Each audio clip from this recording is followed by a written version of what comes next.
Hello students, welcome again. आज का मेरा वीडियो का टॉपिक oogenesis पर है।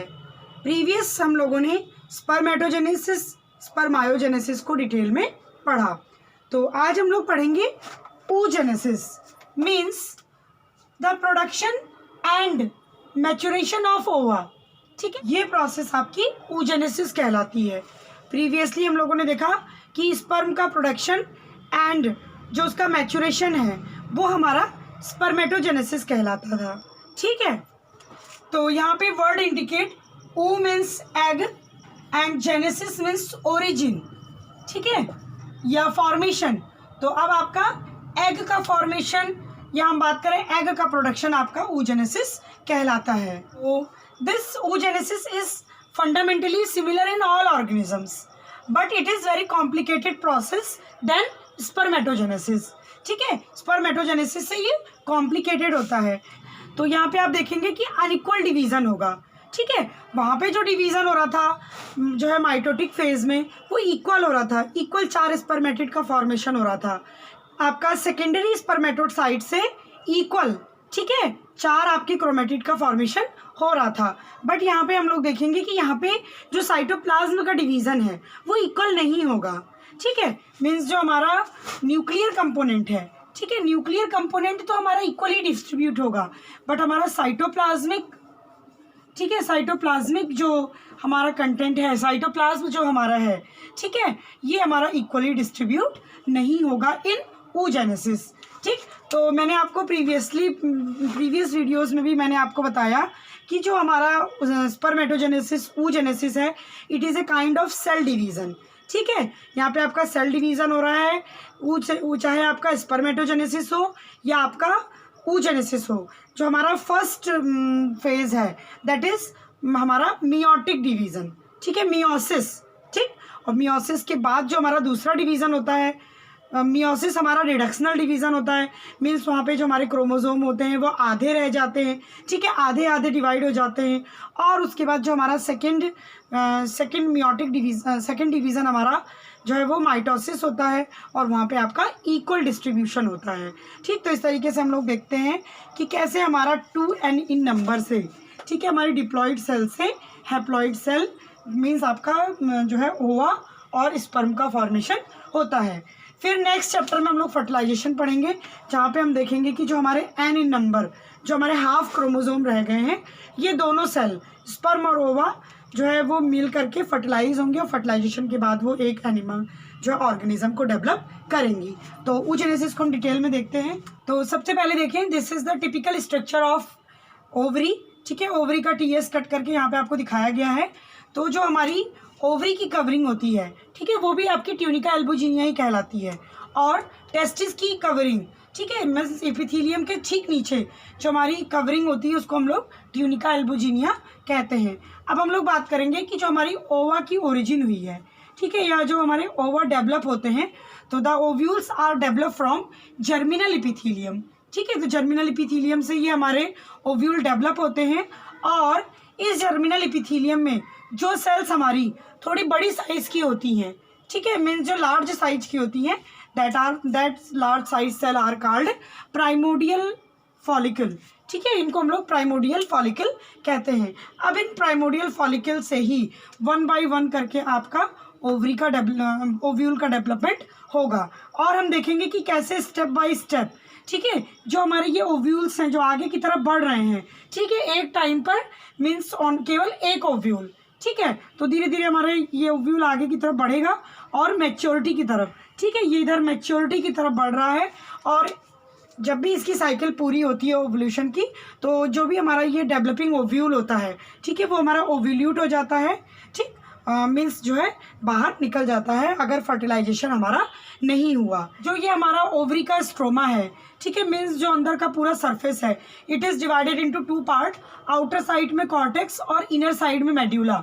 ठीक है, बट हम यहाँ पे देखेंगे कि जो हमारा कॉर्टेक्स और मेड्यूला है वो बहुत ज़्यादा सेपरेटेड नहीं है। मीन्स मेड्यूला और कॉर्टेक्स आपस में बिल्कुल मिक्स हैं। ठीक है, मिक्सड है। और ये मेड्यूला और कॉर्टेक्स जहाँ से ओवरी जो है कनेक्ट होती है, ठीक है, ये आपका ओवरी का कनेक्टिंग वाला पार्ट है, दैट इज़ कॉल्ड मीजो ओवेरियम। इसको हम लोग मीजो ओवेरियम बोलते हैं। और जो भी हमारी ब्लड वेसल्स वगैरह होती हैं, ठीक है, ब्लड वेसल्स वो यहीं से इंटर करती हैं, मीन्स ओवरी को ब्लड की सप्लाई वो इसी मीजो ओवेरियम की तरफ से ही करती हैं। जो भी हमारे ये डेवलपिंग फॉलिकल्स हैं, ठीक है, these are called Graafian follicles. ठीक, इसको हम लोग ग्रेफियन फॉलिकल्स बोलते हैं, जो कि यहाँ पे आपको अलग अलग मैच्योरिटी स्टेज में अभी दिखाया गया है। ठीक है, ये आपका एक ही फॉलिक्यूल है जो कि कैसे कैसे डे बाय डे जो है मैच्योर हो रहा है, ये यहाँ पे शो किया गया है। तो हम लोग बात करेंगे जब भी आपका ओव्यूल मैच्योर हो जाएगा, ठीक है, आफ्टर मैच्योरिटी जो है ये आपका ये डिस्चार्ज, ये आपका ओव्यूल्यूट हो जाएगा। ठीक है, और ओव्यूल्यूट होने के बाद the ovary also contain the discharge follicle. ठीक है, जो भी फॉलिक्यूल का ये बचा हुआ हिस्सा है, ठीक है, ओवम का जो भी ये बचा हुआ हिस्सा है, ये इसको भी कंटेन किया रहता है, and it is called corpora lutea. ठीक है, और सिंगुलर अगर हम लोग इसको बोलेंगे तो it is called corpus luteum. ठीक है, जो भी आपका डिस्चार्ज होने के बाद जो ये स्ट्रक्चर अब रिमेन्स बचा, that is called corpus luteum. तो this corpus luteum survive for 14 days. ठीक है, लगभग जो है 14 दिन तक ये कॉर्पस ल्यूटियम आपका सर्वाइव करता है after ovulation. So this is called corpus luteum menstruation और कॉर्पस ल्यूटियम स्पोरियम। ठीक है, तो कॉर्पस ल्यूटियम स्पोरियम। और अगर हम लोग बात करें यहाँ पे आपका जो ये ओवा था ये डिस्चार्ज ना हो, इस दौरान आपका ओवा फर्टिलाइज हो जाए। ठीक है, आपका ओवा सपोज ये फर्टिलाइज हो जाए, देन जो भी हमारा प्रीवियस कॉर्पस ल्यूटियम रहा होगा, ठीक है, जो कि आपका एग, ये सपोज ये एग आपका डिस्चार्ज हो गया, ये कॉर्पस ल्यूटियम बचा है, अगेन दूसरा एग आए और वो एग आपका फर्टिलाइज हो जाए, तो जो आपका कॉर्पस ल्यूटियम होता है, दैट कॉर्पस ल्यूटियम इनलार्जेस, ये कॉर्पस ल्यूटियम आपका बड़ा होता है, and it persist through out pregnancy. ठीक है, ये पूरी प्रेगनेंसी आपका जो है परसिस्ट करता है, मीन्स बचा रहता है, जब तक आपकी प्रेगनेंसी है तब तक ये कॉर्पस ल्यूटियम आपका बचा रहता है, and it is called corpus luteum verum, corpus luteum verum, और it is also called corpus luteum pregnancy. तो बात को दोबारा सुनिएगा कि जब आपका ये सपोज अभी ओवा जो है वो डिस्चार्ज हो गया, ठीक है, तो जो आपका जो भी ये डिस्चार्ज ओवा का फॉलिकल बचा, that follicle is called corpus luteum spurium और कॉर्पस ल्यूटियम मेंस्ट्रुएशन। ठीक है, ये 14 दिन आपका जो है वो बचा रहता है। ठीक, लेकिन अगर आपका ये एग फर्टिलाइज हो जाए तो जो आपका प्रीवियस कॉर्पस ल्यूटियम होता है, जो कि पहले एग का बचा हुआ कॉर्पस ल्यूटियम होता है, वो आपका थ्रू आउट प्रेगनेंसी परसिस्ट करता है। ठीक है, and it is called corpus luteum वेरियम। During pregnancy हम लोग देखेंगे कि जो हमारा कॉर्पस ल्यूटियम वेरियम है, ये कॉर्पस ल्यूटियम हमारा एक एंजाइम का प्रोडक्शन करता है, that enzyme is called progesterone, जो कि हमारी प्रेगनेंसी को मेंटेन रखने में हेल्प करता है। ठीक है, और अगर ये कॉर्पस ल्यूटियम अगर हमारी ये फर्टिलाइज नहीं होता है हमारा ओवम, तो ये कॉर्पस ल्यूटियम हमारा डिस्कार्ड हो जाता है, मीन्स खराब हो जाता है। और धीरे धीरे आफ्टर 3 मंथ्स, ठीक है, लगभग 3 महीने के बाद ये कॉर्पस ल्यूटियम हमारा जो था वो एक स्कार के रूप में, ठीक है, घाव के रूप में जो है बचा रह जाता है, and that scar is called corpus albicans. ठीक है, तब हम लोग इसको बोलते हैं कॉर्पस एल्बिकेंस। अब नेक्स्ट हम लोग बात करेंगे कि आपका oogenesis में कौन कौन से इवेंट्स होंगे। तो सेम एज स्पर्मेटोजेनेसिस, जो आपका oogenesis है वो भी 3 फेज में बटा हुआ है। सबसे पहला फेज आपका है multiplication phase, then growth phase, और लास्ट आपका तीसरा फेज है मैच्योरेशन फेज। ठीक है, तो नाम से ही पता चल रहा है पहला फेज आपका है मल्टीप्लिकेशन, मीन्स आपके जो भी ग्रेफियन फॉलिक्यूल्स हैं, ठीक है, वो बहुत ही जल्दी जल्दी मल्टीप्लाई होंगे। ठीक, तो अगर हम बात करें जो आपके स्मॉल एनिमल्स हैं, ठीक है, जैसे आपके फ्रॉग और एम्फीबियंस, ठीक है, रेप्टाइल्स, इन सब में क्या होता है कि जो आपके एग होते हैं वो बहुत हर मंथ में बहुत ज़्यादा मात्रा में जो है ग्रो करते रहते हैं। ठीक है। बट हम लोग हायर एनिमल्स की बात करें जैसे मैमल्स में, तो मैमल्स में ऐसा नहीं होता है। मैमल्स में क्या होता है कि जो ये मल्टीप्लिकेशन फेज़ है आपका, ठीक है, मीन्स आपका जो जर्मिनल एपिथेलियम से प्राइमोडियल जर्म सेल का जो डेवलपमेंट है, मीन्स बहुत सारे फॉलिकल्स का डेवलपमेंट हो जाता है, वो आपके जेस्टेशन पीरियड के दौरान ही हो जाता है। मीन्स जब भी आपकी जो बेबी गर्ल होती है वो मदर के वॉम्ब में रहती है, ठीक है, जब वो तो ड्यूरिंग प्रेगनेंसी जेस्टेशन पीरियड में, ठीक है, तो 3 मंथ से लेकर के 7 मंथ के बीच में बहुत ही ज़्यादा एग का प्रोडक्शन होता है।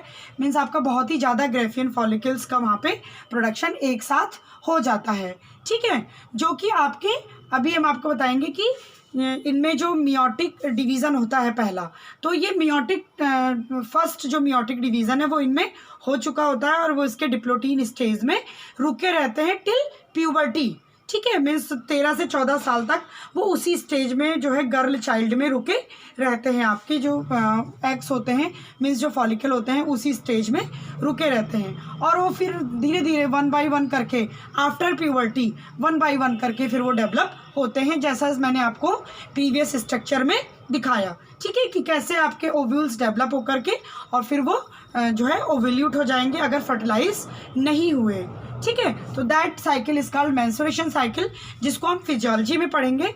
यहाँ पे हम देखते हैं कि हमारा मल्टीप्लिकेशन फेज में हमारा oogenesis 3 फेज में डिवाइड है। तो सबसे पहला फेज है मल्टीप्लिकेशन।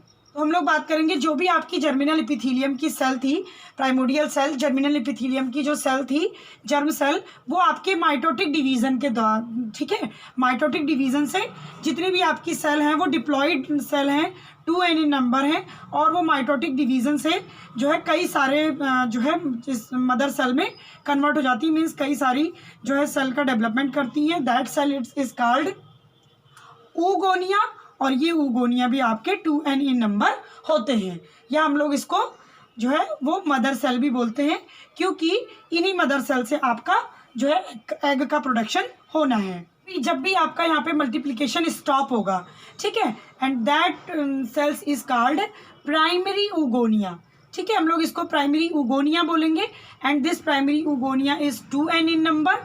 और देन आपका जो प्राइमरी oogonia होगा वो आपका ग्रोथ फेज में इंटर करेगा, ठीक है, अब इसमें आपकी ग्रोथ होगी। तो सेम एज हम लोगों ने आपका स्पर्मेटोजेनेसिस में भी यही देखा था कि जो हमारे स्पर्मेटोगोनिया थे वो हमारे माइटोटिक डिवीज़न से पहले अपने नंबर को बढ़ाएंगे, ठीक है, और नंबर को बढ़ाने के बाद फिर वो ग्रोथ फेज में इंटर करते हैं। तो the next phase is growth phase. तो एग आपका जो होता है वो ग्रेटर पार्ट प्ले करता है in the development of organism, ठीक है, तो एग के ऊपर सारी जिम्मेदारी होती है।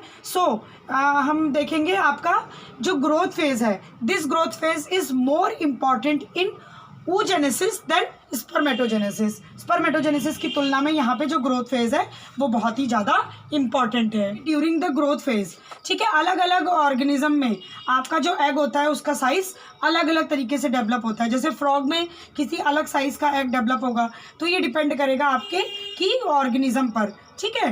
तो हम लोग देखेंगे कि एग यहाँ पे आपका जो एग में कंटेंट होता है, साइटोप्लाज्मिक कंटेंट, वो आपका इंक्रीज होता है ड्यूरिंग ग्रोथ फेज। तो रेट ऑफ ग्रोथ होती है, ठीक है, कि कितने समय पे आपकी किसी भी एग का ग्रोथ होगा वो भी डिफरेंट होता है।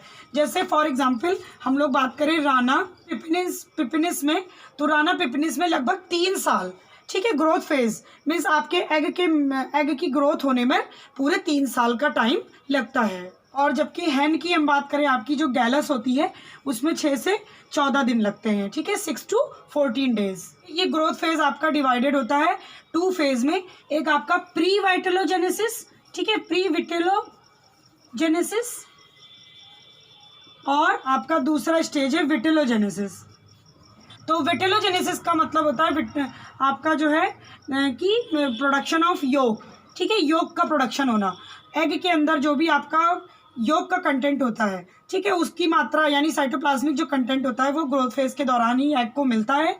तो ये आपका 2 भागों में डिवाइडेड है, आपका योग से पहले की स्टेज और योग के दौरान की स्टेज, मीन्स जब योग का फॉर्मेशन होगा। तो फॉर्मेशन ऑफ योग इज कॉल्ड विटेलोजेनेसिस, ठीक है, योग का फॉर्मेशन हमारा विटेलोजेनेसिस कहलाता है। तो सबसे पहले हम लोग प्री विटेलोजेनेसिस में देखते हैं। ड्यूरिंग प्री विटेलोजेनेसिस, ठीक है। तो मैंने अभी आपको बताया कि the formation of yolk means egg में योक के कंटेंट का बनना वो आपका विटेलोजेनेसिस कहलाता है। और विटेलोजेनेसिस से पहले प्री विटेलोजेनेसिस में, तो during pre vitellogenesis nucleus and cytoplasm are increases tremendously. ठीक है, बहुत ही ज़्यादा अमाउंट में आपका न्यूक्लियस और साइटोप्लाज्मिक कंटेंट बढ़ेगा। ठीक है, तो सबसे पहले हम लोग देखेंगे ग्रोथ ऑफ न्यूक्लियर सब्सटेंस। तो हम लोगों ने जब स्पर्मेटोजेनेसिस में देखा था तो वहाँ पे हम लोगों ने देखा था कि आपका जो भी स्पर्म होता है, ठीक है, स्पर्म से आपके न्यूक्लियर कंटेंट को मीन्स न्यूक्लियर सैप वगैरह को कम किया जाता है। ठीक है, और जबकि हम लोग एग में देखेंगे, एग में आपका जो भी न्यूक्लियर सब्सटेंस होता है, न्यूक्लियर सैप होता है, न्यूक्लियर प्लाज्म होता है, उसको इंक्रीज़ किया जाता है। ठीक है, तो हम लोग देखेंगे आपके इस न्यूक्लियर सैप और न्यूक्लियर प्लाज्म के इंक्रीज़ होने की वजह से जो एग में हम लोग को न्यूक्लियस ऐसा दिखाई देता है कि जैसे वो ब्लोट कर रहा है। ठीक है, तैर रहा है। हमारा एग इस कंडीशन में जर्मिनल वेसिकल कहलाता है। ड्यूरिंग दिस प्रोसेस, ठीक है, ग्रोथ प्रोसेस में जो हमारी प्री वेटेलोजेनेसिस होती है तो जो न्यूक्लियस के हमारे क्रोमोसोम होते हैं, ठीक है, वो भी काफ़ी लार्ज हमें दिखाई देते हैं। ठीक है, मीन्स ये काफ़ी जो कंडेंस फॉर्म में थे अभी कंडेंस फॉर्म में नहीं रह जाते हैं, ये काफ़ी लार्ज हो जाते हैं। इवन ऐसे एग जिनमें आपका योग का अमाउंट बहुत ज़्यादा होता है, जो लार्ज एग होते हैं, ठीक है, जस्ट लाइक एम्फीबियंस एग। ठीक है, एम्फीबिया के जो एग होते हैं, the chromosome acquire a very characteristic appearance. ठीक है, तो हमें जो एम्फीबिया का एग होता है उसमें जो हमारा क्रोमोसोम होता है वो एक ही बहुत ही कैरेक्टरिस्टिक अपीयरेंस में दिखाई देता है। मीन्स हमारा वो बहुत ही लूप के फॉर्म में इस तरीके से लूप्ड दिखाई देता है हमें। And this loop like structure और looped form chromosome is called lampbrush chromosome. ठीक है, तो इस तरीके से हम लोगों ने देखा है, क्योंकि केमिस्ट्री का जो हमारा ब्रश होता है साफ़ करने वाला वो इस तरीके से आगे की तरफ ही लूप्ड रहता है जिससे अच्छे से बॉटल साफ़ हो सके। So in amphibian egg this type of appearance of egg is called this type of chromosome appearance is called lampbrush chromosome. ठीक है, ये आपका लैम्ब्रुस क्रोमोसोम कहलाता है। तो जो भी आपकी ये ब्रश लाइक लोकाई हैं, ठीक है, ये लोकाई या ये लोकस मीन्स आपके ये क्रोमोसोम के लोकस ये शो करते हैं कि यहाँ पे जीन की एक्टिविटी, ठीक है, जीन की एक्टिविटी यहाँ पे बहुत ही ज़्यादा है। मीन्स यहाँ पे जो आपका डीएनए है या जो हम बात करें यहाँ पे जो आपके जीन सिचुएटेड है वो आपका एक्टिव फॉर्म में है। ठीक है, ये आपका यूक्रोमेटिन है। ठीक, तो नेक्स्ट वीडियो हम लोग जो क्रोमोसोम में सेल बायोलॉजी में अपलोड कर रहे हैं तो वहाँ पे मैं आपको हेट्रोक्रोमेटिन यूक्रोमेटिन पे अपलोड करूँगी कि जो ऐसा प्लेस जो मोर एक्टिव होता है, ठीक है, वो आपका यूक्रोमेटिन कहलाता है। यहाँ पे जीन की एक्टिविटी ज़्यादा है, मीन्स यहाँ पे आपका आरएनए इज सिंथेसाइज्ड हियर। यहाँ पे आरएनए की सिंथेसिस बहुत ज़्यादा हो रही है और आरएनए की सिंथेसिस ये दिखाती है कि जो सेल है, ठीक है, सेल में आपका प्रोटीन कंटेंट, ठीक है, प्रोटीन कंटेंट बढ़ रहा है। ठीक है, क्योंकि आपको पता है कि जो भी आपका एग की ग्रोथ होगी तो ग्रोथ में हमारा जो है वो प्रोटीनियस पार्ट हमारा जो है ग्रेटर रोल प्ले करता है। तो यहाँ पे ये जीन की एक्टिविटी या ये लैम्ब्रुस क्रोमोसोम ये दिखाता है कि यहाँ पे जीन की एक्टिविटी बहुत ज़्यादा है। मीन्स यहाँ पे आरएनए का प्रोडक्शन बहुत ज़्यादा हो रहा है। आरएनए का प्रोडक्शन होने का मतलब आपका प्रोटीन का कंटेंट जो है वो सेल में बढ़ रहा है। जबकि हम लोग बात करें डीएनए का कंटेंट सेम है। ठीक है, यहाँ पे डीएनए का कंटेंट नहीं बढ़ रहा है। यहाँ पे जो आपका न्यूक्लियोलस है, न्यूक्लियोलस भी अपने साइज में बड़ा हो गया है और न्यूक्लियोलस इज हाईली एक्टिव और वो भी आपका आरएनए का प्रोडक्शन कर रहा है और due to the production of RNA आपका प्रोटीन का कंटेंट यहाँ पे बढ़ रहा है। तो हम लोग बात करें आपका एम्फीबिया में ही केवल एक बड़े न्यूक्लियोलस, यहाँ पे एम्फीबिया में एक बड़ा न्यूक्लियोलस नहीं पाया जाता है, जबकि छोटे छोटे न्यूक्लियोलाई पाए जाते हैं और ये न्यूक्लियोलाई आपके जो है वो आरएनए का प्रोडक्शन करते हैं इन एम्फीबियंस। नेक्स्ट हम लोग देखेंगे growth of cytoplasmic content. Cytoplasmic content में आपके जो सेल ऑर्गेनेल्स पाए जाते हैं, ठीक है, जस्ट लाइक आपका mitochondria, Golgi body, cortical granules और इंडोप्लाज्मिक रेटिकुलम, इन सब का जो नंबर है वो आपका इंक्रीज करेगा during the growth of cytoplasmic content. तो सबसे पहले हम लोग देखेंगे यहाँ पे माइटोकॉन्ड्रिया का जो नंबर होगा, ठीक है, वो बहुत ही ज़्यादा मात्रा में बढ़ेगा। तो हम बात करें आपके एम्फीबिया बर्ड्स में, ठीक है, ये इतना ज़्यादा बढ़ जाता है कि ये एग आपका जो है एग के अंदर, ठीक है, एक माइटोकॉन्ड्रियल क्लाउड के फॉर्म में वर्क करता है और माइटोकॉन्ड्रिया के पास आपको पता होते हैं कि जो है ऑक्सीडेटिव एंजाइम पाए जाते हैं जो कि रिस्पिरेशन में हेल्प करते हैं। नेक्स्ट हम लोग देखेंगे गोल्जी बॉडी। तो हम लोगों ने गोल्जी बॉडी का रोल देखा था स्पर्मेटोजेनेसिस में, तो वहाँ पे आपका एक्रोसोम बनाने में, ठीक है, इस तरीके से हम लोगों ने देखा था कि स्पर्म का हेड बनाने में ये गोल्जी बॉडी का बहुत ही ग्रेट रोल होता है। और हम लोग देखेंगे इन एग में गोल्जी बॉडी के, ठीक है, वो आपके सेंट्रोसोम के इर्द गिर्द पाए जाते हैं, ठीक है। मीन्स जो भी आपका सेंट्रियोल है, वो सेंट्रियोल भी आपका जो सेल के पास आया होता है, सेंट्रियोल सेंट्रोसोम के फॉर्म में कन्वर्ट हो जाता है।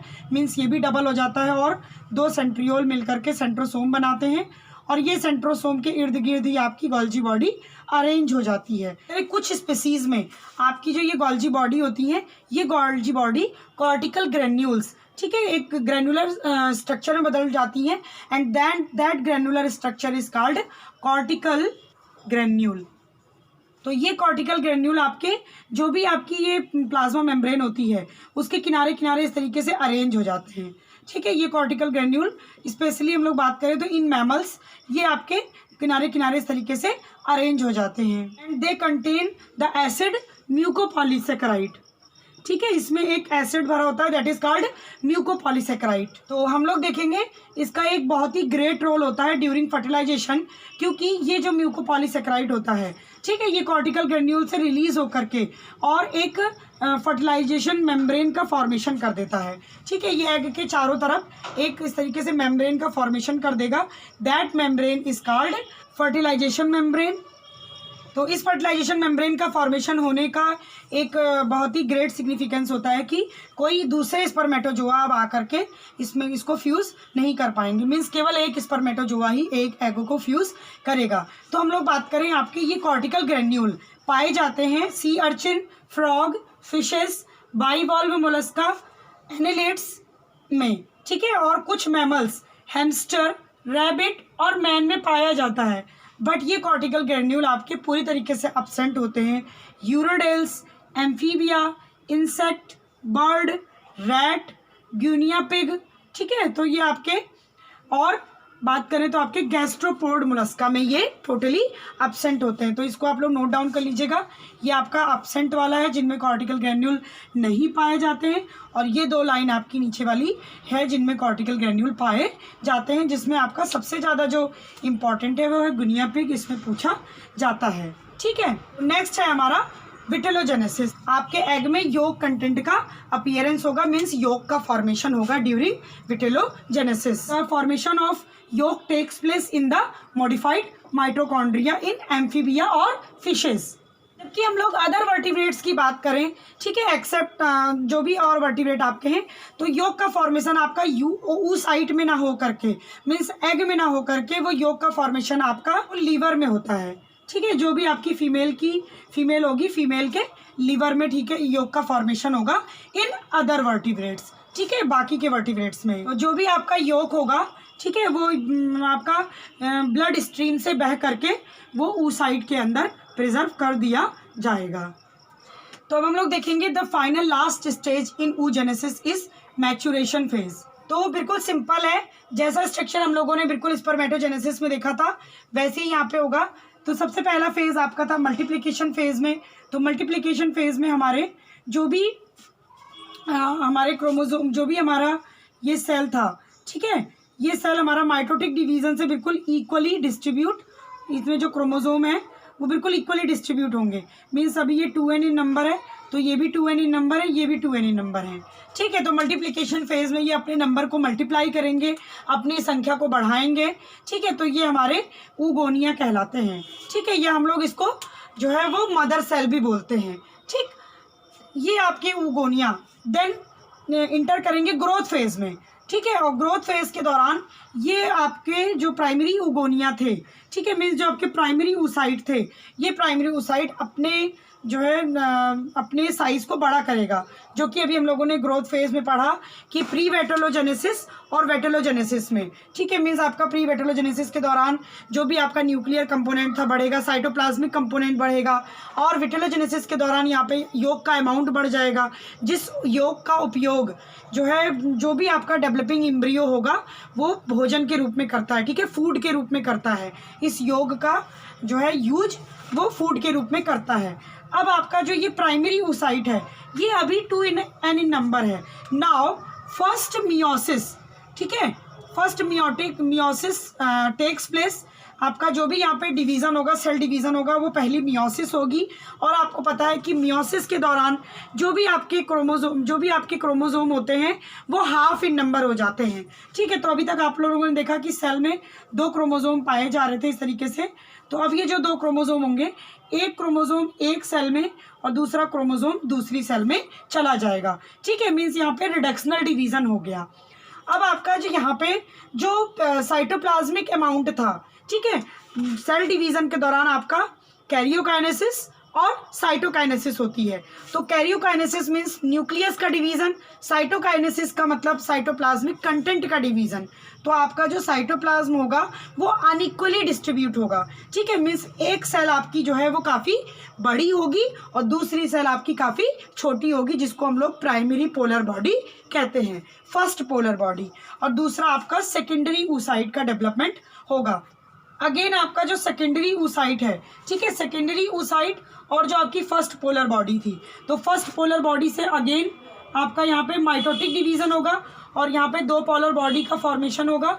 और यहाँ पे भी हम लोग देखेंगे जो सेकेंडरी oocyte है उससे हमारा सेकेंडरी पोलर बॉडी का फॉर्मेशन होगा। और यहाँ पे फिर से अनइक्वल साइटोप्लाज्मिक डिवीज़न होगा और अनइक्वल साइटोप्लाज्मिक डिवीज़न से एक बड़ी सेल का फॉर्मेशन होगा और आप देख रहे हैं एक छोटी सेल का फॉर्मेशन हो रहा है, जिसको हम लोग सेकेंडरी पोलर बॉडी बोल रहे हैं। तो यहाँ पे आपके जो भी आपका यहाँ पे अभी तक आपने देखा कि एक ठीक है, एक क्रोमोसोम डिवाइड होके जा रहे थे। ये क्रोमोसोम अपने ये जो भी आपका मटेरियल है, ठीक है, मीन्स आपका जो भी न्यूक्लियर मटेरियल है वो अपने आप को डबल करता है और डबल करने के बाद इक्वल दोनों जगह से दोनों सेल में डिस्ट्रीब्यूट हो जाता है। मीन्स दोनों न्यूक्लियस में इक्वल डिस्ट्रीब्यूट हो जाता है, ठीक है। तो the formation of secondary polar body takes place from secondary oocyte। तो आपके सेकेंडरी oocyte से सेकेंडरी पोलर बॉडी का फॉर्मेशन हुआ और फाइनली आपका एग का फॉर्मेशन हुआ, ठीक है। तो इस तरीके से हम लोगों ने देखा कि न्यूक्लियर जो हमारा, ठीक है, न्यूक्लियर डिवीज़न है वो तो इक्वल हो रहा है, बट साइटोप्लाज्मिक डिवीज़न अनइक्वल हो रहा है इन oogenesis। तो होप सो आपको बात समझ में आई होगी। जब आप लोग सेल बायोलॉजी वाले पोर्शन में सेल डिवीजन को डिटेल में पढ़ लेंगे तो आपको मियोसिस और माइटोसिस को भी समझने में कोई परेशानी नहीं होगी। तो मेजर डिफरेंस की अगर हम लोग बात करें oogenesis और स्पर्मेटोजेनेसिस में, तो आपने देखा था कि जो भी हमारा प्राइमरी स्पर्मेटोसाइट था, ठीक है, हमारा जो प्राइमरी स्पर्मेटोसाइट था, तो प्राइमरी स्पर्मेटोसाइट से हमारे बिल्कुल इक्वल सेल का डिवीज़न होता था, ठीक है। मीन्स यहाँ पे न्यूक्लियर कंपोनेंट भी और साइटोप्लाज्मिक कंपोनेंट हमारा स्पर्मेटोजेनेसिस में इक्वली डिस्ट्रीब्यूट होता था। वहाँ पे अनइक्वल डिस्ट्रीब्यूशन साइटोप्लाज्म में था ही नहीं। मीन्स जो भी हमारे स्पर्म होते थे वो बिल्कुल एक साइज शेप और साइज़ के बनते थे। बट हम लोग यहाँ पे देख रहे हैं कि जो हमारा ओव्यूल है वो साइज़ में बड़ा है, बाकी जो हमारी सेल का डिवीज़न हुआ वो पोलर बॉडी के फॉर्म में होता है इन oogenesis।